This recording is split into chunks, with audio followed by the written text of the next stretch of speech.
My name is John Kelly. I'm a personal injury attorney who focuses on birth injuries across the nation. And I'm going to continue my series on birth injuries with this number 5 video, birth trauma and physical injuries. So this video, we're going to go over birth trauma and the physical injuries that can result. I will go over the types of injuries that are common, and we will discuss the options you have legally when these occur.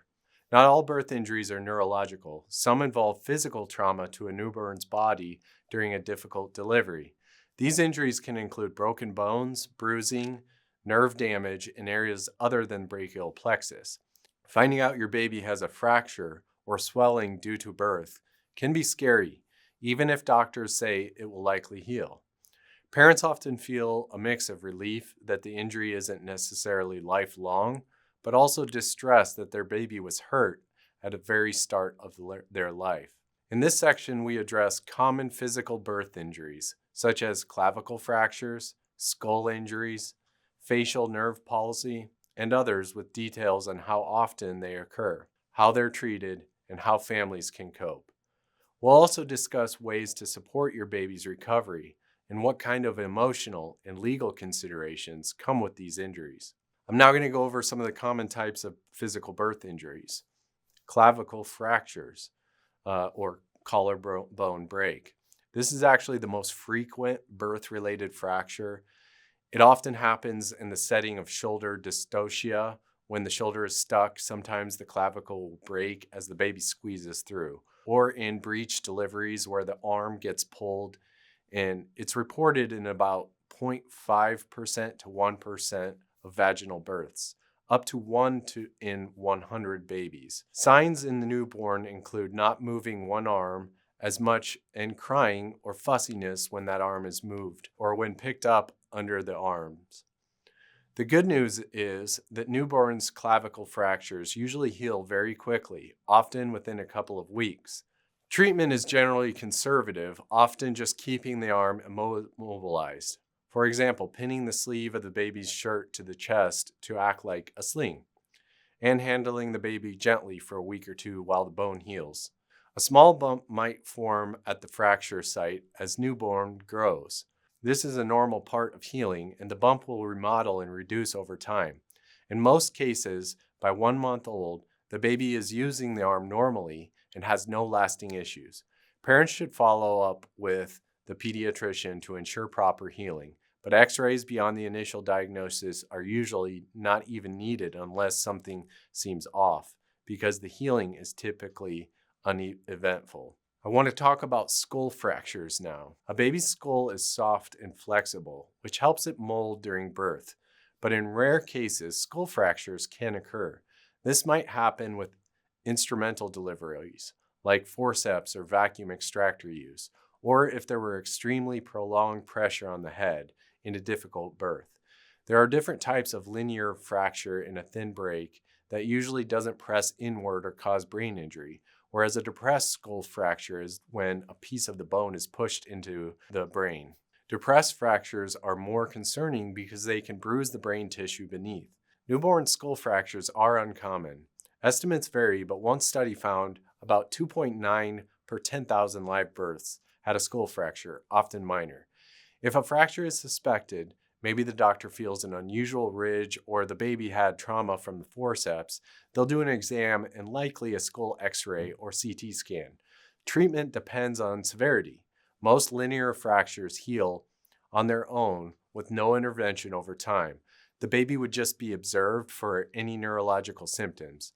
Depressed fractures might require a neurosurgeon to gently elevate the bone if it's significantly indented, especially if it's pressing on the brain. Sometimes even depressed ones can be left to self-correct if the depression is mild and there's no neurological effect. The doctors will weigh the risks and benefits. The outcomes for the isolated skull fractures that are promptly managed are generally good. The skull will fuse and grow normally. The bigger issue is if there was any bleeding inside the skull. This is intracranial hemorrhage accompanying the fracture. Newborns can have subdural hemorrhages or intracerebral hemorrhages from birth trauma. If significant, these may cause symptoms like seizures or require treatments such as medication or rarely surgery to relieve pressure. Each case is unique. Minor bleeds might resolve on their own. Larger ones might take time and lead to complications similar to HIE if the brain was significantly affected. The pediatric treatment team usually do head ultrasound or MRI if they suspect brain bleeding. Cephalohematoma. This is a collection of blood under the skull, essentially a large bruise on the head, but confined under the membrane that covers the skull bone. It often appears as a firm lump on one side of the baby's head a day or two after birth. Cephalohematomas are relatively common, especially after vacuum-assisted deliveries or if the baby's head was pressing against the pelvis for a long time. They can be few centimeters across. The important thing to know is that cephalohematomas do not affect the brain. The bleeding is on the skull outside of the brain cavity. They resolve on their own over a few weeks to months as the blood reabsorbs. No specific treatment is needed. In fact, doctors avoid draining them because of the infection risk. The body gradually breaks down the blood. One side effect is that as the blood breaks down, it can release bilirubin, causing jaundice. So babies with large cephalohematoma need monitoring for jaundice, which can usually be managed with phototherapy if needed. Parents often worry because the lump can feel quite hard and can take a while to go away, but patience is key. It will get smaller and usually disappear 2 to 3 months of age. The skin over it may calcify a bit in the interim, feeling bony, but that too smooths out over time. Cephalohematomas rarely cause any long-term issue, except in very rare cases if they calcify significantly. Sometimes a minor contour differences of the skull can remain, but usually even that remodels as the skull grows. Caput succedaneum. This long-term refers to the diffuse swelling of the scalp's soft tissues, often seen as a newborn's cone head. It's not injury per se, but a common outcome of a long labor or vacuum delivery. Caput is soft, squishy, and usually resolves in a few days. It doesn't cause complications aside from some temporary funny head shape. No treatment needed, typically, just time. Subgaleal hemorrhage. This is a more serious but fortunately rarer injury where there is bleeding in the space beneath the scalp, and it's a space that can hold a lot of blood. Subgaleal hemorrhage is often associated with vacuum deliveries where the suction tore some of the veins. Babies with this have diffuse swelling of the head that feels boggy and can spread over the whole scalp and even into the neck. It can be life-threatening because a baby can lose a large volume of blood into this potential space, leading to shock. If doctors suspect subgaleal hemorrhage, the baby will be closely monitored in the NICU, possibly needing transfusions to replace blood loss and supportive care to stabilize blood pressure. The mortality rate for large subgaleal hemorrhages can be significant, but prompt treatment improves outcome. If the baby survives the acute event and the bleeding stops, the blood will reabsorb over time like a big cephalohematoma. The main concern is the acute phase. Parents of babies who had subgaleal bleed are often traumatized by the sudden emergency after birth. These babies will need careful follow-up, but if recovery goes well, they might not have lasting issues except for perhaps anemia initially. Facial nerve palsy, which is pressure on the baby's face during birth, especially from the forceps or if the baby was positioned against the mother's pelvis, can injure the facial nerve, which controls facial movements. Typically, you might notice that when the baby cries, one side of the face moves, eye closing, mouth, and corner, and the other side doesn't. The baby might not be able to fully close one eye, or the mouth may droop on one side. This is usually diagnosed by observation. The good thing is that most facial nerve injuries in newborns are temporary, neuropraxia from pressure, and improve within weeks as the nerve swelling resolves. The eye must be protected, lubricated eye drops or ointment, making sure that the eye is closed during sleep, and perhaps tape to keep it moist. If the baby can't blink well, this helps, and to prevent drying of the cornea. No other specific treatment is typically needed except time. Nearly all infants with facial nerve palsy recover completely within few weeks or months. Only if there is a rare case of the nerve being severed, perhaps in a very difficult forceps application, would there be a permanent palsy that would be exceedingly unusual. Follow-ups with pediatric neurologists can confirm recovery. I'll now go over some other nerve injuries. These injuries are beyond the Erb's palsy and facial nerve injuries that we've already discussed. These injuries are pretty rare and don't come up often. The laryngeal nerve can be injured, example by stretching of the neck, which might cause a hoarse cry or breathing issue, and can be bruising in the brachial plexus injury, causing breathing difficulties. Those usually resolve too, or in severe cases might need temporary ventilation support. Spinal cord injury at birth is extremely rare, usually associated with very traumatic breech extractions or severe mismanagement. It can cause immediate paralysis below the level of injury. Sadly, a true spinal cord transection is often fatal or leads to permanent paralysis. These cases might involve intense legal scrutiny as well, since they're not expected under normal circumstances. Medical care and healing for fractures and minor injuries, treatment tends to be straightforward and focused on comfort and natural healing. For a clavicle fracture, as mentioned, immobilization of the arm for 7 to 10 days is typical.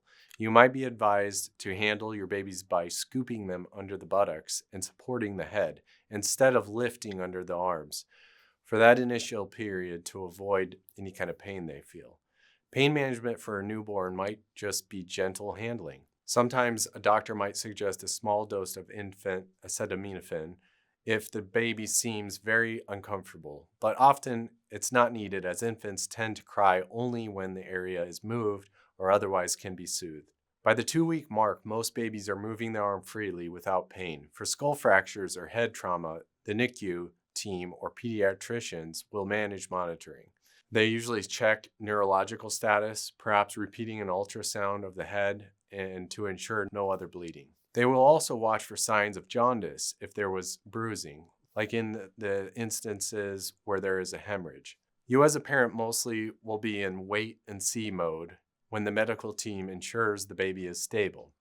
If your baby had more severe head injury and you're in the NICU, it can be a stressful time with monitors and possible seizures to manage. Once past the immediate risk, the babies often do fine, but some may later need developmental follow-up similar to HIE babies if there was loss of oxygen or brain involvement. It's wise to enroll in early intervention program just to have professional track development milestones for any baby that had significant head trauma or major resuscitation at birth. For cephalohematoma, no active treatment is needed. Just be aware of the bump and handle the baby's head gently. No aggressive rubbing on that spot. It's okay to lightly touch it. You won't pop it. If you touch it, it might feel hard and then gradually shrink. Keep up with pediatric checkups where they'll examine it. If by some chance it calcifies heavily in toddlerhood, some parents consider minor surgery to soothe the residual bump from cosmetic reasons, but this is rarely necessary. For facial nerve palsy, the pediatrician might refer you to an eye doctor to help manage eye care if the eye doesn't close fully. Otherwise, it's observational. You will likely see improvement within the first 1 to 3 weeks and usually full recovery by 3 to 4 months at latest. Doing things like massaging the face or other folk remedies is not generally needed. Nerve fibers just need time. Ensuring the baby can nurse or feed is more important sometimes if one side of the mouth is weak. Feeding can be a bit tricky. I want to now cover parental care and emotional support. When your baby has a visible injury, a splinted arm, a bruised face, or swelling on the head, it can be emotionally difficult. Many parents feel upset that their baby had experienced pain or medical intervention so early. It's important to process these feelings. Just because an injury is minor in the medical sense doesn't mean that it's minor to you. You may have had expectations of a perfectly healthy newborn and instead are dealing with an unexpected issue. Allow yourself to grieve the ideal birth experience you hoped for. Talking to trusted friends or family, especially other parents, can help. You might be surprised how common these birth injuries are and hear others say, "Oh yes, my son had a broken clavicle at birth and he's totally fine now." Those stories provide reassurance. If the birth was traumatic, you and possibly your partner could even experience postnatal PTSD or anxiety. Don't downplay this just because the baby might heal fine. Your mental health is crucial. Consider seeking out postpartum support group or a counselor. Organizations like Postpartum Support International, PSI, have resources for parents who have had traumatic birth or whose babies were injured. They even have online support meetings. The Birth Trauma Association in the UK and similar groups raise awareness that birth trauma is real for many mothers. I now want to go over the legal considerations that you may have for physical injuries at birth. Whether to pursue legal action may depend on certain circumstances. Some injuries like clavicle fracture are often considered known risk of necessary maneuvers and not typically cause for a malpractice claim unless accompanied by clear negligence. Other injuries like skull fractures from a misapplied forceps or preventable subgaleal hemorrhage might raise more questions. If your baby suffered a severe injury due to what you suspect was improper use of instruments or avoidable error, you could consult a birth injury attorney to review the case. For instance, if forceps at delivery caused a skull fracture and subsequent brain damage, that might be grounds for a case. Indeed, there was a case where a family in Iowa received $7 million settlement after their baby sustained a skull fracture and a brain injury from forceps delivery that was alleged to be mishandled. That said, not every poor outcome with forceps is malpractice. Sometimes those tools are used in dire situations to save the baby's life, and injury can still occur despite proper use. It often comes down to whether the use of the instrument was indicated and done according to standard procedure. If your baby's injuries was mild and fully healed, like clavicle fracture with no complications, most families do not pursue legal action for that alone. However, if the injury led to significant medical expenses, say a NICU stay for serious hemorrhage or long-term therapy needs, and it was due to medical mistake, compensation could be appropriate. Many law firms offer a free case evaluation so you can get an opinion with no commitment. Be mindful of documentation. If you have any inkling of concern, keep copies of all medical reports, hospital discharge summary, and any imaging reports. Write down your recollection of what was said during the birth regarding any complications or procedures. These notes can be helpful later and details fade. Also, note any immediate impacts. For example, baby spent a certain amount of days in the NICU, required a transfusion, or other facts as these relate to the damages. Also, engaging the hospital's patient advocacy or risk management department can be a step. Some hospitals have programs where if an unexpected outcome happened, they will meet with the family to explain and even possibly offer to cover certain expenses without litigation. It varies by institution. You have the right to ask for a debriefing or a meeting with the obstetric team to understand exactly what occurred during the delivery that led to the injury. Sometimes hearing the doctors explain the necessity of what they did or admit to an error that occurred can help you with closure or inform your next steps. If you have a situation where you have a child that was injured during the birthing process and you want to consider your options, you can always call an attorney such as myself that focuses on birth injury cases to review the records for you and determine if you have a viable claim. I will go over the records with you and make sure you fully understand your legal options. And if there is a viable claim, we will take that and make a game plan moving forward for what kind of legal compensation you may expect and what kind of timeline to expect. If you have further questions about this, please feel free to reach out to me at Kelly Law Team. My name is John Kelly, and you can reach me at 602-283-4122.